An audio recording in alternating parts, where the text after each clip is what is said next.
안녕하세요. 오늘의 동아아산 건강강좌의 주제는 알레르기 비염의 최신 치료법입니다. 저는 서울한산병원 알레르기내과의 권혁수 교수입니다. 자, 우선 강의를 시작하기 전에 알레르기가 무엇인지에 대해서 우선 알아보도록 할게요. 우리 알레르기 이런 얘기 굉장히 많이 하는데 정확하게 무엇인지 잘 모르시고 말씀하시는 게 많아서 자세히 설명을 해드리도록 하겠습니다. 자, 사진. 우리나라의 가장 자랑스러운 군인이죠. 바로 외부의 침략세로부터 우리나라를 방어하는 군인들이 가장 중요하다고 생각할 수 있겠습니다. 그런데 외부에서 실제 침략이 왔을 때 우리가 싸우는 와중에 아름답게 그냥 외부를 쫓아내고 끝나는 게 아니라 전쟁이라는 것이 일어나고 그 전쟁 와중에는 주변에 건물도 파괴되고 숲도 타고 굉장히 많은 파괴가 일어납니다. 이런 파괴 끝에 겨우 우리나라를 전쟁으로부터 보호할 수 있는 그런 과정이 있다는 거죠. 그렇기 때문에 이러한 싸움이라는 거는 결국 방어하기 위해서는 우리가 어느 정도는 피해를 감수하고도 있어야 된다는 거죠. 자, 그래서 자세히 보면은요, 우리나라 대한민국의 수호자, 방어에 누가 중요한가? 바로 군인이란 반면에 내 몸의 방어, 내 몸의 수호자는 똑같은 군인에 해당되는 것이 바로 면역세포입니다. 그래서 이런 면역세포들은 내 몸의 군인으로서 외부로부터 침략하는 코로나 바이러스라든지 세균, 대장균 이런 것들과 싸워서 이겨내는 군인 역할을 해주는 거죠.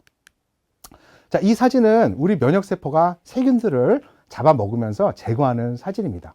그런데 이렇게 간단하게 제거하고 끝나는 게 아니라 이렇게 나쁜 세균들과 싸우면서 생기는 그런 과정이 염증이라고 볼 수 있는데요. 자, 이게 대표적으로 우리 몸에 균이 들어와서 고름이 잡히는 피부 염증입니다.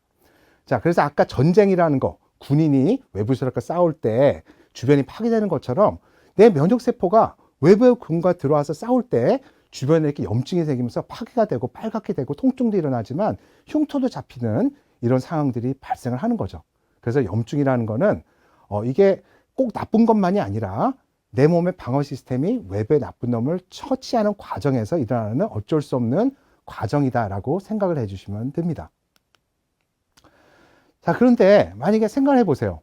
이런 나쁜 놈들이 들어오는 게 아니라 해롭지 않은 그런 사람들이 괜히 우리가 착각을 해서 막 공격할 수가 있잖아요. 예를 들어서 우리나라 군인이 정말로 외부에서 북한군이 넘어온다든지 일본군이 침략 올 때 싸우는 거는 정당한 과정이겠지만 그냥 외부에서 비행기 타고 유학 갔다 오는 학생들이라든지 사업 갔다 오는 사람들을 외부에서 들어온다는 것만으로도 쓸데없이 가서 공격하고 싸우고 이러면은 문제가 심각하지 않겠습니까? 그런데 마찬가지로 내 몸의 면역세포가 외부에서 들어오는 코로나 바이러스나 세균들, 나쁜 놈들을 싸우기 위해서 막 염증 일으키면서 끝내 방어하는 것은 정당한 과정이라고 볼 수가 있겠지만 전혀 해롭지 않은 것들이 코로나 기관지에 들어왔는데 걔네들을 나쁜 물질로 착각을 해서 괜히 염증을 일으키고 난리를 피우면 이거는 문제가 있다고 생각을 하겠죠. 과잉진압 이런 것들을 바로 우리 몸에서는 과민 면역반이라고 얘기를 합니다.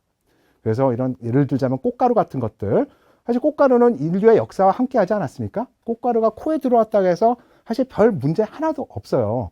그래서 꽃가루는 우리 1년 내내 공중에 있고 대부분의 사람들은 꽃가루가 코에 들어와도 아무 반응을 하지 않습니다. 그런데 일부 사람들이 이런 꽃가루를 해로운 기생충이나 세균 같은 거를 착각을 해서 꽃가루가 코나 기관지에 들어올 때마다 막 나쁜 놈 처치한다고 난리치고 염증이 일으켜서 코가 붓고 기관지에 붓고 이렇게 되면 문제가 생기겠죠? 이게 바로 알레르기 반응이라는 겁니다. 자, 그래서 일반적으로 무해한 외부 물질에 대해서 쓸데없이 과도한 면역반응을 일으켜서 염증이 일어나서 병이 생기는 것을 알레르기 질환이다. 이렇게 얘기를 하는 거고요. 단순하게 꽃가루 진먼지니게 더 나가서 약물도 마찬가지예요. 페니실린 같은 항생제, 몸에 해롭지 않잖아요. 몸에 도움이 되려 하는 거지만 이런 약을 쓸데없이 굉장히 나쁜 세균이나 기생충처럼 내 몸에 착각해서 약이 들어올 때마다 내 몸에서 난리 나게 염증을 일으키는 이것도 역시 약물 알레르기의 같은 기전이라고 보시면 될 것 같습니다. 자, 그래서 일반적 무해한 물질에 과도하게 면역반응을 일으켜서 염증이 생기는 거. 자, 그럼 만약에 군인이 아까 얘기한 것처럼 외부에서 오는 유학생이나 사업가들 이런 사람을 공격한다든지 탈영을 했다, 쿠데타를 일어나서 문제를 일으켰다. 그러면 어떻게 되겠어요? 불필요하게 피 흘림도 있고 폐허되고 손상이 있고 이렇겠죠. 그럼 어떻게 해야 되겠습니까? 문제의 군인을 우리가 진압하고 억제해야겠죠. 만약에 똑같이 우리 면역세포들이 해롭지 않은 그런 외부 물질에 대해서 쓸데없이 공격을 해서 점막도 부어오르고 코도 막히고 재치되어 가렵고 콧물 이런 염증을 일으킨다면 어떻게 됐습니까? 그런 불필요한 염증을 억제를 해야겠죠. 그래서 이런 경우에 이런 쓸데없는 면역 억제하는 것을 우리가 항염증 치료라고 하게 됩니다. 그래서 알레르기 질환, 불필요한 염증 치료는 어떻게? 항염증 치료다. 그렇게 오늘 요약을 하고 지나가시면 될 것 같습니다. 자, 이렇게 코가 이제 염증이 생기면 저렇게 빨갛게 되면서 부오르고 코도 막히고 가렵고 재채가 나겠죠. 근데 더 심각한 거는 그냥 이걸 냅두면 되면은 합병증이 생기게 되는데요. 대표적인 게 바로 축농증입니다. 그래서 우리 코 안에 광대뼈 밑에는 이런 이마에 들어가고 뼈 안에 큰 동굴들이 있어요. 이걸 부비동이라고 해요. 코 옆에 있는 동굴들이다 해서 부비동이라고 하는데 여기에 쓸데없이 이제 고름이 차고 막 염증이 생기고 심각하게 되면서 막 머리도 아프고 이렇게 되는 거죠. 누런 콧물 나오고 축농증. 바로 알레르기 비염을 치료 안 해서 생기는 합병증입니다. 그렇기 때문에 초반부터 비염 염증 치료를 잘 하셔야 될 것 같습니다. 자, 그럼 이제 알레르기에 대해서 종합적으로 봤고요. 구체적으로 비염이 뭔지 좀 더 알아보도록 하겠습니다. 자, 그럼 알레르기 비염의 4대 증상 설명드릴게요. 첫 번째는 콧물. 물처럼 줄줄 나오는 콧물이에요. 끈적한 거 말고요. 두 번째는 재채기. 세 번째는 코막힘. 네 번째는 코와 눈의 가려움증. 이게 4대 증상이라고 볼 수 있겠습니다. 근데 여기서 좀 주의하셔야 될 건 뭐냐면요. 눈 가려움증이에요. 특히 눈 전체 가려운 거 우리 보통은 알레르기 결막염 이렇게 얘기하잖아요. 근데 그것도 역시 비염 때문에 신경이 연결돼서 눈이 가려울 수도 있지만 여기 가운데 내측 가운데 여기 손으로 만지면 오돌도돌하게 돼 있는 데 있잖아요. 거기가 굉장히 많이 가려요. 근데 여기 만져지는 여기는 사실 눈이 아니라 코의 연장선입니다. 그러니까 요 내측이 정말 막 누르듯이 막 가렵고 막 그래서 막 미친 듯이 누르고 막 너무 괴로워요. 이거 경험해 보시면 알 거예요. 거기는 코가 가려운 거기 때문에 코 치료를 해야지만 이게 안 가려운 거예요. 그래서 나중에 말씀드리겠지만 코에 뿌리는 비강분물 스테로이드를 써야지만 이 코의 눈의 내측 가려움증을 치료할 수가 있습니다. 자, 알레르기 비염은 계절과도 관련이 있죠. 그래서 꽃가루 알레르기 분들은 특히 환절기에 심한데요. 봄철에는 나무에서 날리는 꽃가루가 주로 유행을 하고 있고요.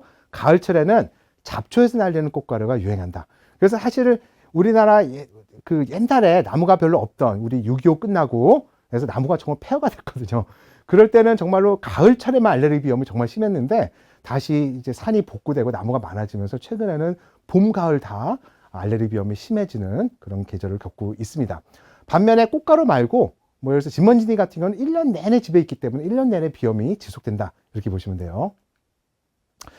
자, 알레르기 비염은 우리가 이제 문제가 되는 게 뭐냐면요. 많은 분들이 증상을 인지를 못해요. 딱 제 친형, 형만 해도 그래요. 형이 이제 비염이 되게 심한데, 형 비염이 있어? 나 비염 없는데? 그래? 있는 것 같은데? 한번 해봐. 그러면은 한쪽 코가 숨 쉬어봐 하면은요. 코가 공기가 하나도 안 들어가요. 양쪽 다. 소리도 안 나. 근데 본인은 코가 막힌지를 전혀 인지 못하고, 내가 코가 막혔었나? 이렇게 얘기를 많이 합니다.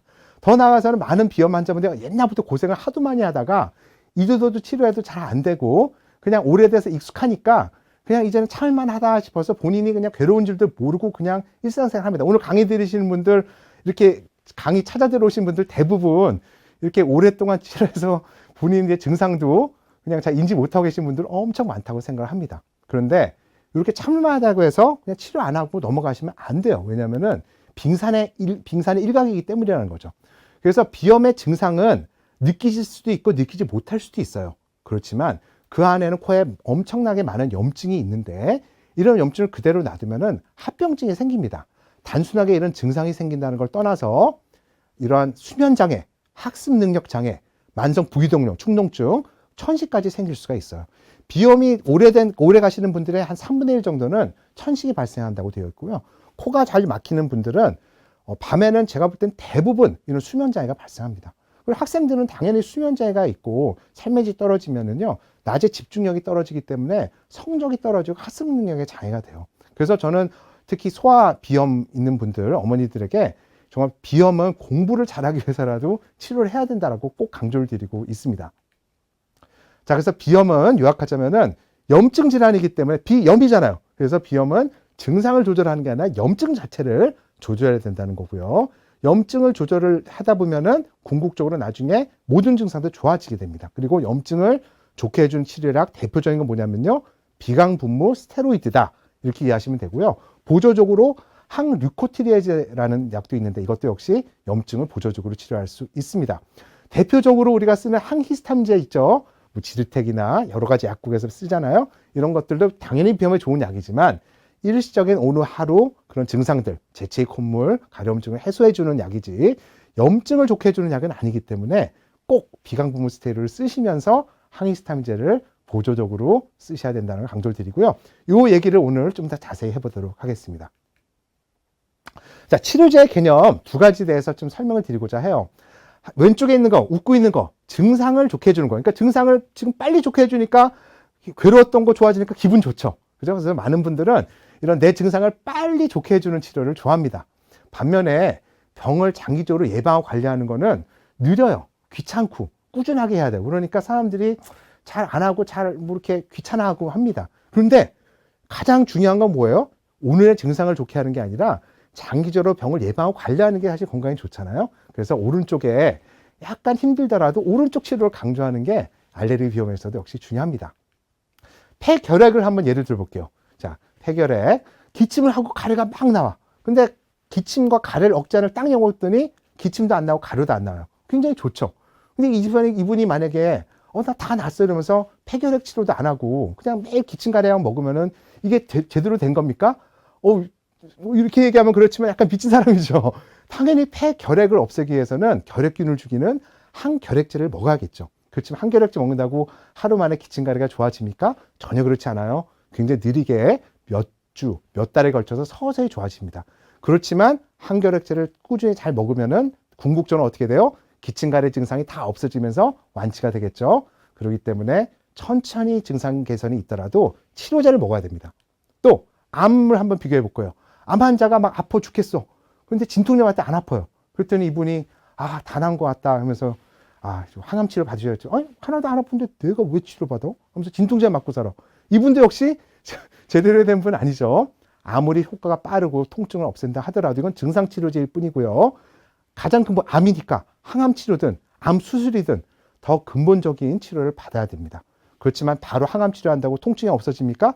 그렇진 않죠. 시간이 걸리더라도 제대로 된 치료를 받고 그럼 장기적으로 어떻게 되겠어요? 암이 완치가 되면은 통증도 없고 진통제도 필요 없게 되겠죠. 그래서 이런 식으로 장기적인 관점에서 치료를 해야 됩니다. 피부도 마찬가지예요. 뾰루지 났어요. 컨실러 비비크림 바르니까 안 보여. 오케이. 그래서 피부 관리 하나도 안 하고 그냥 컨실러만 바르고 살아. 이것도 말도 안 되죠.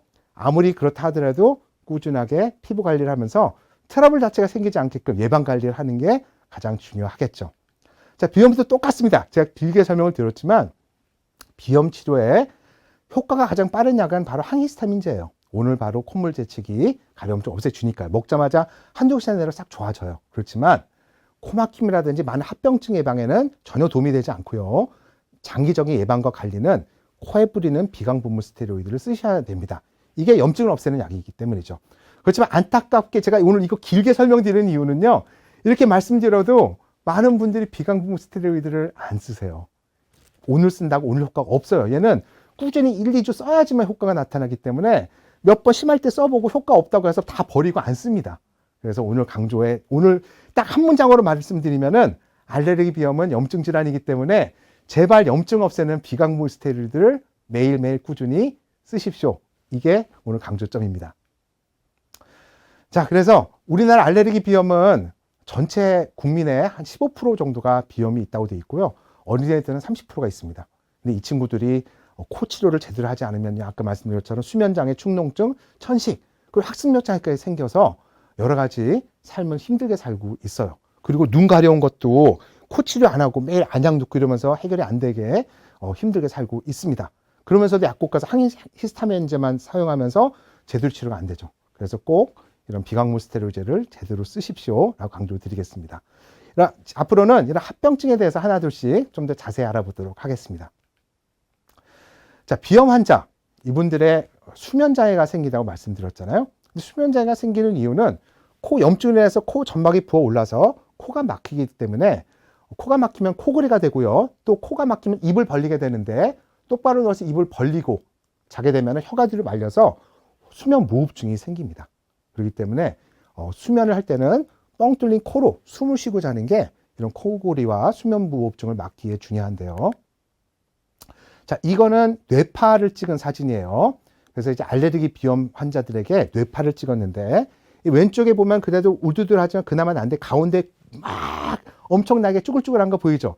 이게 사람이 자다가 깼을 때, 뇌가 깼을 때 엄청나게 활성화가 높아지는 겁니다. 알레르기 비염 환자가 지금 보면 확 올라가잖아요. 어떤 상태냐면요, 자다가 코가 막혀갖고 이렇게 한순간에 뇌는 깨버리는 거예요. 그러면은 눈은 뜨지 않더라도 뇌가 숙면 상태에서 깨버리기 때문에 뇌 피로가 해소가 되지 않습니다. 근데 이런 알레르기 비염 환자는 건강한 사람보다 이러한 미세 강성 상태가 10배가 증가하기 때문에 자도 자는 게 아니게 되는 거죠. 그러니까 알레르기 비염 환자들은 낮에 어떻게 돼요? 만성 피로가 되고 집중도 안 되고 우울증도 생기고 다양한 합병증이 생길 수가 있습니다. 숙면은 건강에 굉장히 중요한데 알레르기 비염 치료가 숙면의 가장 중요한 요소입니다. 자, 이것도 마찬가지. 그럼 수면과 맨 위는 아까 뇌의 각성을 깨는 걸 봤는데 밑에 큰 게 바로 호흡 패턴입니다. 그래서 아까 말씀드린 것처럼 숨 쉬다 갑자기 이렇게 됐을 때 뇌가 깨는 그 연관성을 보여주는 거죠. 자, 이거는 이제 그 그래프인데요. 알레르기 비염으로 수면 장애가 얼마나 증가하는가를 본 연구입니다. 2006년도에 외국에서 한 연구인데요. 빨간색 그래프 막대기가 높으면 높을수록 수면 장애가 많은 거예요.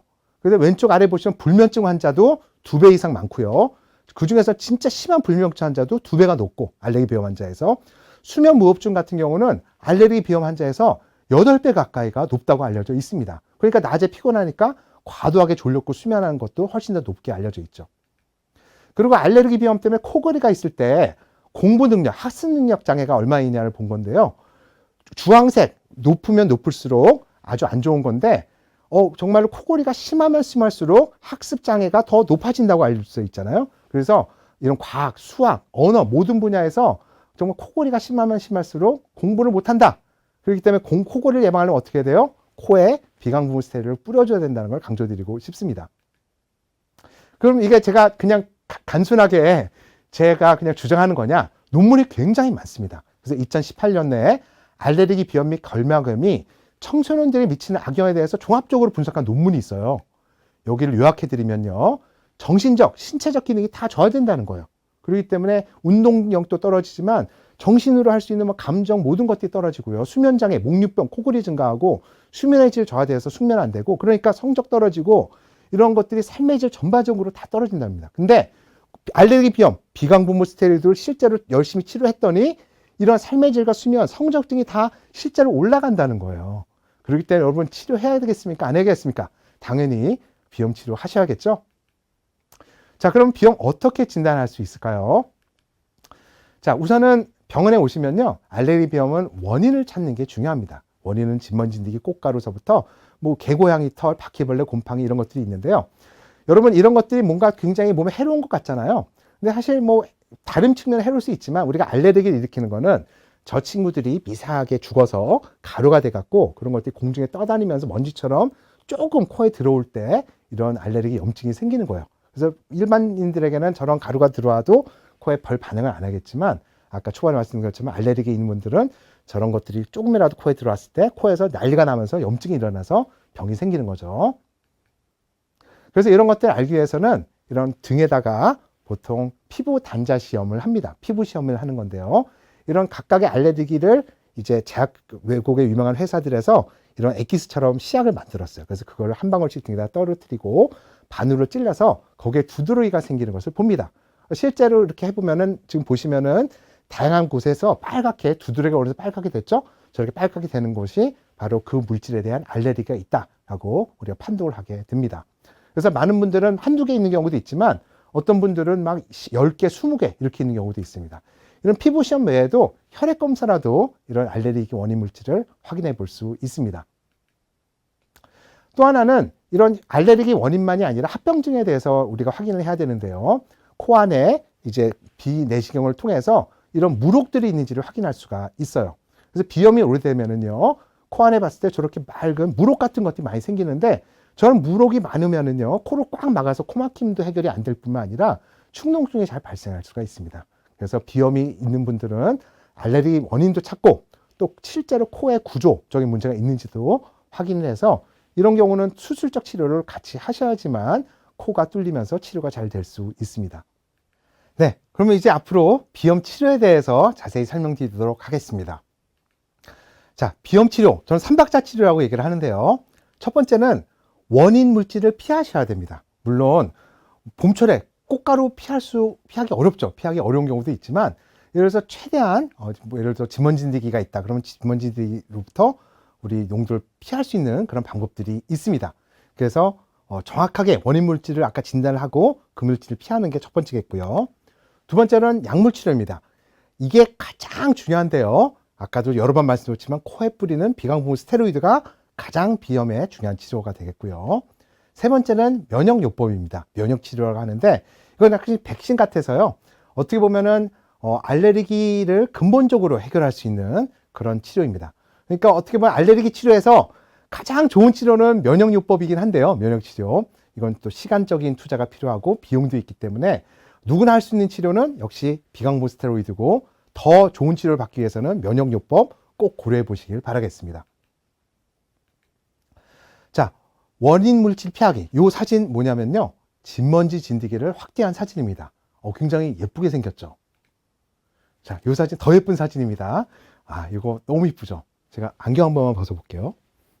똑같이 생기지 않았습니까? 제 딸입니다. 제 딸이 아기 때 사진인데요.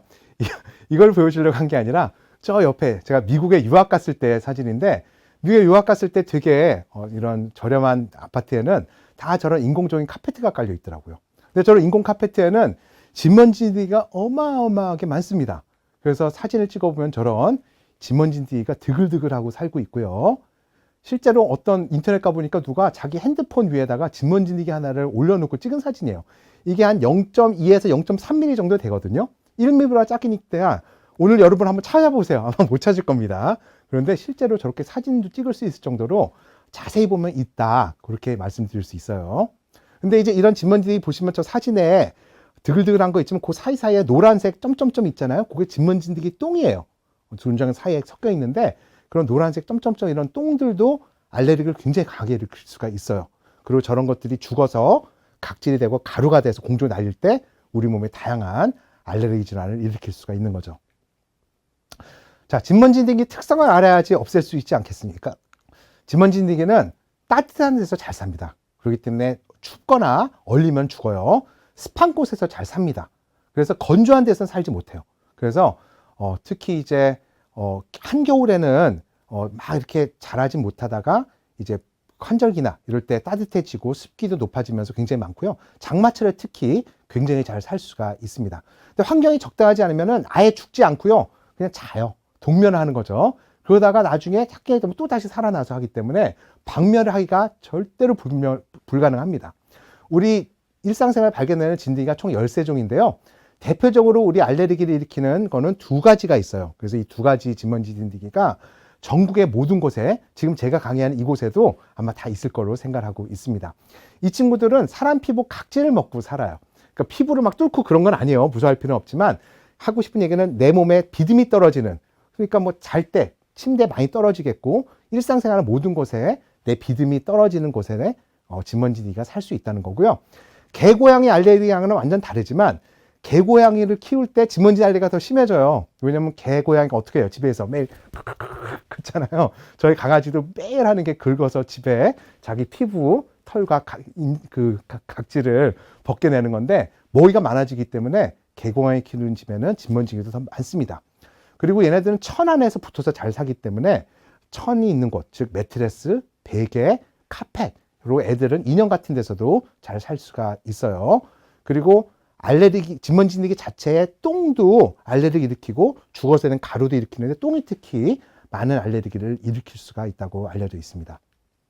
그러면은 어떻게 해야 되느냐? 자, 첫 번째, 살 수 있는 공간을 없애야 됩니다. 그래서 이런 침대 매트레스를 대부분 쓰지 않습니까? 매트레스를 커버를 해서 서식지를 없애는 특수한 커버가 있어요. 좀 이따 소개를 시켜드릴게요. 또 수년 동안 사용했던 매트리스 안에는 어마어마하게 많은 진먼지기와 똥, 시체들이 막 드글드글 하거든요. 그런 알레르기의 물질들이 바깥으로 나오지 못하게끔 또 바깥을 커버를 씌워서 막는 거죠. 그래서 이런 커버가 이제 증상 개선에 도움이 되겠고요. 또 하나는 집에 천으로 된 가구 있죠. 천, 소파, 카펫 이런 것들을 없애는 게 집 먼지, 서식지를 없애는 데 중요하겠습니다. 근데 집을 너무 습하게 유지하면 좋지가 않습니다. 우리 비염 천식 환자들 가끔 착각하는 게 가습기를 틀어서 집을 습하게 하면 무조건 증상이 좋다 이렇게 생각하시는 경우가 있어요. 물론 집먼지니기 알레르기가 없이 그런 호흡기 질환, 코가 건조하고 이런 분들은 가습기 쓰면 도움이 될 수 있지만 집먼지니기 알레르기가 있는 비염 천식 환자분들은 집에 가습기를 틀면은 집먼지니기를 더 많이 증식시킬 수 있기 때문에 집을 너무 습하게 하시면 안 되고요. 적당하게 한 50% 이하 정도의 습도를 유지하시는 것이 좋겠습니다. 너무 따뜻하면 잘 자라기 때문에 약간 시원하게 유지하시는 게 좋겠고요. 그 다음에 이러한 잦은 세탁으로 인해서 좀 이따 계속 설명드리겠지만 침구류에서 결국은 내 몸의 인설, 피부, 비듬 이런 것들을 없애는 게 필요해요. 즉 내 몸에 즉 집먼지 먹이가 없어져야지 못 살 겁니까? 그래서 자주 청소를 하는 게 중요하다. 또 죽일 수 있는 방법에 대해서도 알려드리겠습니다. 집먼지니기는 뜨거우면 죽어요. 한 55도 이상은 죽기 때문에 침구류를 60도에서 빨면은 죽습니다. 그래서 특히 빠른 게 중요한 거는 죽인 다음에 물로 세척해서 그 시체들, 가루들을 헹궈서 없애야 될 거 아닙니까? 그래서 뜨거운 물에 빠는 게 가장 좋은 방법이다. 세탁이 말씀드리고요. 또 이런 살충하기 어려운 경우에는 얼리는 것도 방법이에요. 그래서 예를 들어서 매트리스 내는 것들을 베란다에 겨울에 영하 날씨에 내놓는다든지 애들 인형 같은 것들 있으면 그런 것들을 비닐에 넣어서 냉동고에 하루 넣었다가 꺼내는 것도 이런 집먼지를 죽일 수 있는 방법이겠습니다. 시중에 집먼지를 죽일 수 있는 막 살충제도 팔아요. 스프레이도 있고 가루도 있고 있는데 이런 것들은 화학물질인데 이런 것들이 오히려 피부에 자극을 줄 수 있고요. 이런 살충제 자체가 접촉성 알레르기 염증을 일으킬 수도 있기 때문에 추천해드리지 않습니다. 그래서 집먼지를 없애는 방법은 먹이를 없애고 뜨거운 물에서 죽이고 얼리고 즉 세탁 이게 제일 중요하다고 저는 생각을 하고 있습니다. 그 외에 이제 여러 군데 퍼져 있는 이런 사체 및 미세한 알레르겐들을 제거하기 위해서 진공청소 자주 해주고요. 걸레질하는 것도 도움이 되겠고요. 세탁 자주 하시는 걸 추천해 드리겠습니다. 자, 집먼지니기 알레르기를 가장 많은 영향을 받는 곳이 바로 침대입니다. 침대는 내 몸을 부비부비하면서 자기 때문에 인설이 가장 많죠. 모기가 많고요. 천이기 때문에 그리고 또 자다 보면 땀도 나고 따뜻하기 때문에 집먼지니기가 가장 잘 살 수 있는 곳이 침대예요. 그래서 침구류를 관리하는 것이 가장 중요합니다. 이러한 비싼 침구류, 매트레스나 베개를 커버하는 제품들이 시중에 많이 나와 있어요. 그 중에서 역시 비싼 게 좋은 거잖아요. 왼쪽은 비싼 커버, 천으로 엮은 건데요. 저기 집먼지니기가 왼쪽 화면에 있는데 집먼지니기가 그 왼쪽에 조그만한 점들 있죠. 똥 같은 것도 있는데 얘네들이 통과하지 못할 정도로 미세하게 촘촘히 섬유를 방직한 그런 커버들이 있습니다. 대부분 요즘은 구하기도 쉽지 않고 한 50만 원, 100만 원 굉장히 비싸다고 알려져 있어요. 오른쪽은 좀 저렴한 제품들인데 보시면 구멍 쏙쏙 크게 뚫려 있죠. 이런 거 싸다고 해도 비지떡 정말로 효과 하나도 없습니다. 자, 그러면 제가 여러분들께 저렇게 100만 원짜리 사라고 권해드리는 거 아니고 이따 소개를 드리고요. 최근에는 이렇게 저렴하면서도 효과 있는 그런 커버들이 많이 팔리고 있습니다. 이거 꼭 기억해 두세요. 듀퐁 타이백이라는 재질입니다. 우리 뭐 반도체 공장에서 하얀색 입고 오고 막 우리 공사장 이런 데 하얀색 천으로 막 둘러싸이는 게 바로 듀퐁 타이백 재질인데요. 약간 비닐 같은 거예요. 비닐인데 미세하게 구멍이 뚫려 있어서 공기는 통하고 습기는 통하면서 작은 입자 통과하지 못하게 만든 그런 재질입니다. 근데 인터넷 가보시면은 이 재질로 만든 매트리스 커버를 많은 중소기업에서 만들어서 팔아요. 그러니까 우리나라 국내 중소기업에서 저 재질을 수입해서 매트리스 커버를 팔고 있기 때문에 여러분께서 이런 것들을 매트리스 사이즈에 맞춰서 사시고요. 360도 다 싸버리는 지퍼형을 추천해 드립니다. 그래서 지퍼형으로 되어 있는 매트리스 사이즈 맞게 구입하시고요. 대략 비용은 한 3만 원에서 5만 원 사이기 때문에 전혀 부담이 되지 않고요. 대략적으로 1년에 한 번씩 갈면은 문제없이 쓸 수 있고요. 중간중간에 깨끗한 걸레로 한 번씩 겉만 닦아서 쓰시면 되고요. 장점은 있는 매트리스도 정말 오래오래 깨끗하게 쓸 수 있고요. 실수로 물을 엎질이거나 뭐 애기들이 오줌을 싸도 통과하지 않기 때문에 매트리스 아주 안전하게 관리할 수도 있습니다. 자, 그 다음에 빨래죠. 요즘 웬만한 빨래 60도 빨래 다 되지 않습니까? 그래서 침구류를 저렇게 60도에다 빠는 걸 추천해 드리고요. 가장 좋은 팁은 침구류를 한 3세트 정도 저렴한 걸로 해놓으세요. 그 다음에 요 3세트를 한 2, 3주마다 빠는 거죠. 근데 빨아보신 분들 알겠지만 비누 넣고 빨면은요, 침구류를 거품 계속 나오기 때문에 한 3, 4번 막 헹궈야지 겨우 거품 없애는데 그거 몇 번 하다 보면 지쳐서 못해요. 그래서 추천은 비누 넣지 마시고 뜨거운 물로 한 번 세탁, 1회 헹굼, 끝! 이렇게 해서 빨리 해서 널고 이거를 자주자주 한다. 그리고 비누는 그냥 1년에 한 번 할까 말까 이렇게 하셔도 충분합니다. 그래서 이렇게 자주 바꿔가면서 뜨거운 물에 세탁하고 한 번 헹굴 수 있게끔 하시면은 집에 침구류의 진먼지니기 양을 굉장히 많이 낮출 수가 있습니다. 세탁기, 뭐 다양하게 뭐 이런 알레르기 협회 이런 데서도 인증한 세탁기도 있기 때문에 이런 거 사시는 것도 도움이 될 것 같아요. 그다음 진공청소기. 진공청소기 옛날 거 수십 년 쓰시는 분들이 있습니다. 옛날에는 기억하시는지 모르겠지만 저렇게 종이봉투로 되어 있는 그 필터를 쓰는 경우가 많았어요. 그럼 안에 한 몇 달치 먼지가 이렇게 쌓여 있는데 문제는 그 안에 진먼지니기 가루가 누적되잖아요. 그게 바로 뒤쪽으로 바람 공기 나오잖아요. 그쪽으로 나와서 그 안에 온갖 균과 진먼지니기와 이런 것들을 다 온 집안에 날리고 다니게 됩니다. 그래서 옛날에 기억하시는 분도 있을지 모르겠지만 청소하고 나면은요, 오히려 콧물 재채기 나고 집안에 매캐한 냄새 나고 이래요. 그 이유는 제대로 된 필터가 없는 저런 종이봉투를 썼기 때문이고요. 아직도 많은 호텔이나 상업용 이런 여러 가지 회사는 이런 대형 그런 진공청을 쓰는데 저런 약간 필터가 부족한 그런 진공청을 쓰는 경우가 있기 때문에 직장 내에서도 많은 청소하고 나서 더 증상을 심하게 호소하는 경우가 있어요. 그런 경우에는 저런 진공청소가 문제일 수 있다는 걸 염두에 두시고 회사에 건의해 보시는 것도 도움이 될 것 같습니다. 자, 최근에 나온 진공청소는 그럼 어떤 걸 쓰느냐? 이러한 헤파 필터가 달린 것을 쓰셔야 됩니다. 다시 말씀드릴게요. 헤파 필터예요. 그래서 공기가 빠져나가는 배출구에 저런 좋은 필터가 있어서 이런 미세한 진먼지 가루라든지 세균들이 빠져나가지 못하게끔 막아주는 겁니다. 그래서 저런 헤파 필터에 있는 진공청소기를 쓰시면은요, 알레르기도 악화되지도 않고 깨끗하게 집안 청소를 할 수가 있고요. 요즘 나오는 웬만한 제품들 수년 전부터는 다 이게 있기 때문에 걱정하실 필요는 없을 것 같아요. 자, 그럼 다시 한번 정리 드릴게요. 종이 필터보다는 저렇게 통으로 되어 있는 게 필요할 것 같고요. 저렇게 통으로 되어 있는 것들도 항상 한 번 하고 나서 매번 지우셔야지 까작 찰 때까지 하시면 나중에 헤파 필터가 부담됩니다. 거기에 너무나 많은 이물질이 나가게 되어서 한 번 하고 비우고 한 번 이렇게 하시면서 좋은 청소기 쓰실 것을 강력히 추천드리겠습니다.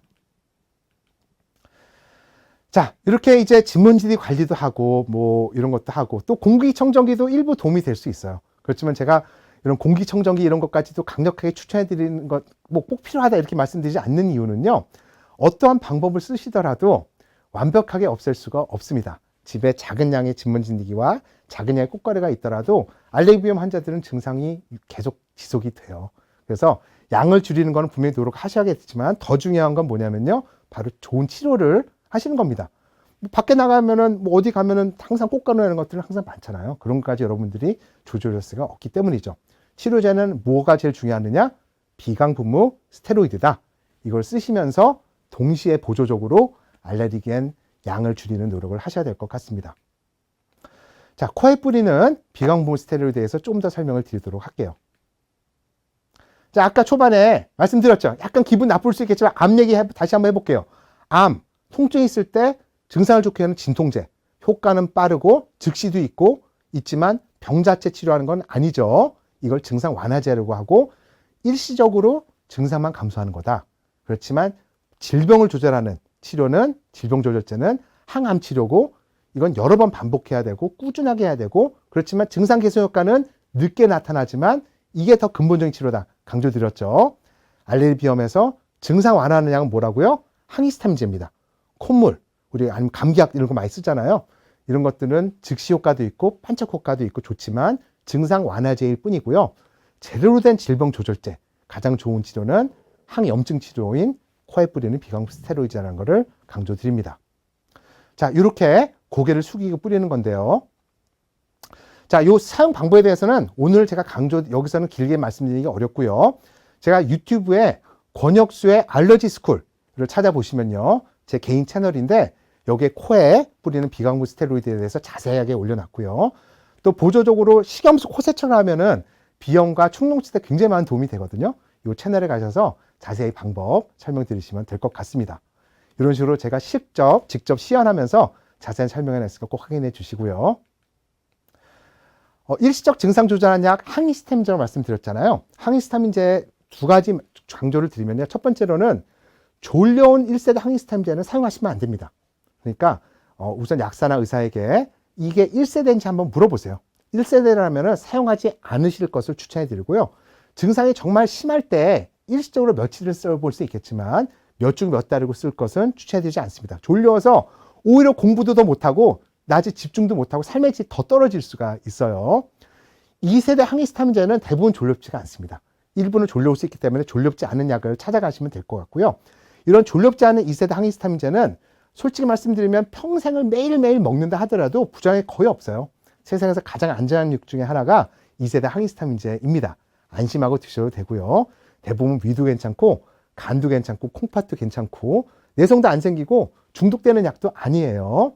일부는 임산부도 먹을 수 있는데요. 소아도 먹을 수 있고. 그렇지만 이게 안전하지만 이게 근본 치료가 아니기 때문에 여러분들께 이거는 증상 조절을 위해서 쓰시고요. 합병증 예방을 위해서는 더 중요한 코에 뿌리는 스테로이드를 쓰라고 말씀을 드리는 겁니다. 장기적으로는 스테로이드를 쓰셔야 되는데 많은 분들이 질문을 하세요. 스테로이드, 그 몸에 위험한 거 아니에요? 실제로 많은 상담을 하다 보면요. 어디 가서 상담을 받을 때 이건 스테로이드이기 때문에 오래 쓰면 안 됩니다. 한두 달 쓰다가 끊으세요 라고 얘기를 들었다고 하는 분들도 있어요. 그럴 때마다 제가 너무 마음이 아프고 안타깝습니다. 코에 뿌리는 이런 스테로이드는요. 99.9% 이상 분해돼서 없어지는 스테로이드가 대부분이에요. 그러니까 쉽게 말해서 한 병 마셔도 내 몸에 이상이 없다는 거죠. 그러니까 다른 스테로이드랑 같다고 보시면 안 돼요.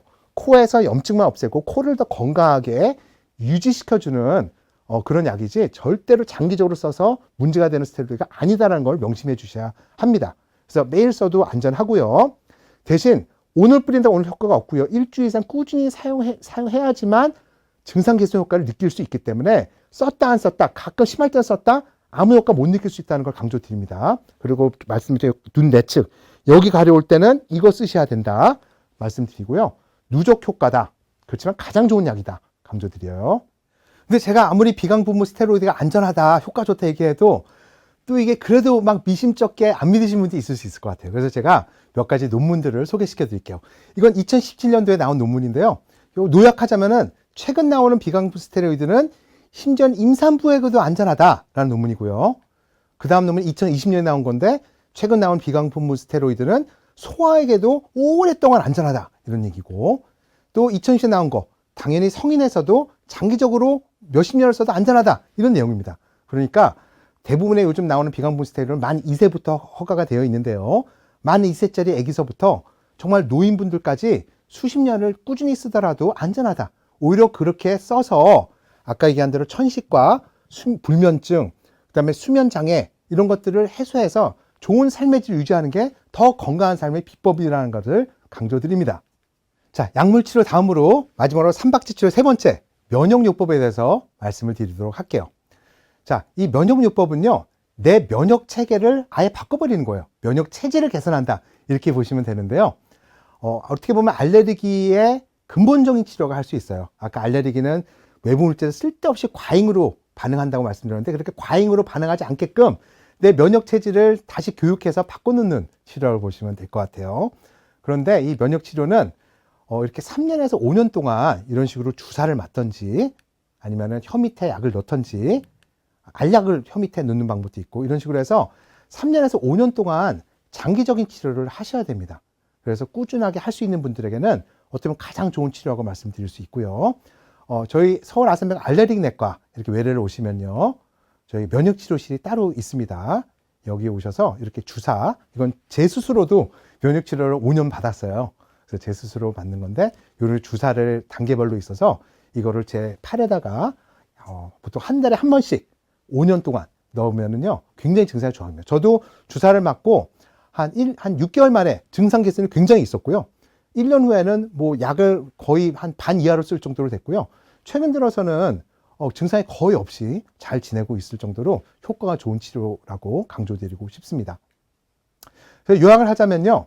비염은 염증 질환이기 때문에 증상이 약하더라도 증상 치료가 아니라 염증 자체를 치료해야 된다는 거고요. 또 수면장애, 막 숙면이 안 되고 낮에 여러 가지 삶에 미치는 것 자체도 결국은 염증 때문에 여러 가지 생기는 합병증이기 때문에 코에 뿌리는 비강분 스테로이드로 염증을 치료하지만 삶의 질이 개선된다는 걸 강조를 드리고요. 양쪽 눈 가려운 거, 눈 문제가 아니라 이것도 비염 치료해야 된다 강조드리고, 비강분무 스테로이드는 오랫동안 사용을 해도 부작용이 거의 없고 오히려 모든 삶의 질을 높일 수 있는 유일한 치료제라는 거 강조드립니다. 그 다음에 증상 오늘 좋게 해주는 약은 항히스타민제인데 이거는 졸렵지 않은 2세대 항히스타민제만 쓰셔야지 안전하게 증상 개선을 할 수 있다 말씀드리고요. 면역 치료가 가장 좋은 치료고 장기적으로도 개선할 수 있는 거지만 역시 3년에서 5년 치료해야 되고 비용적인 측면이 들 수 있고 한 달에 그러니까 1년에 한 100만 원 정도 보험이 안 되는 치료이기 때문에 그래도 만약에 고생하신다면 꼭 한번 고려해 볼 수 있는 치료라고 강조드리고 싶습니다. 오늘 알레르기 비염 강의는 오늘 이것으로 마치도록 하겠습니다. 오늘 동아아산 건강강좌 들어주셔서 진심으로 감사드립니다.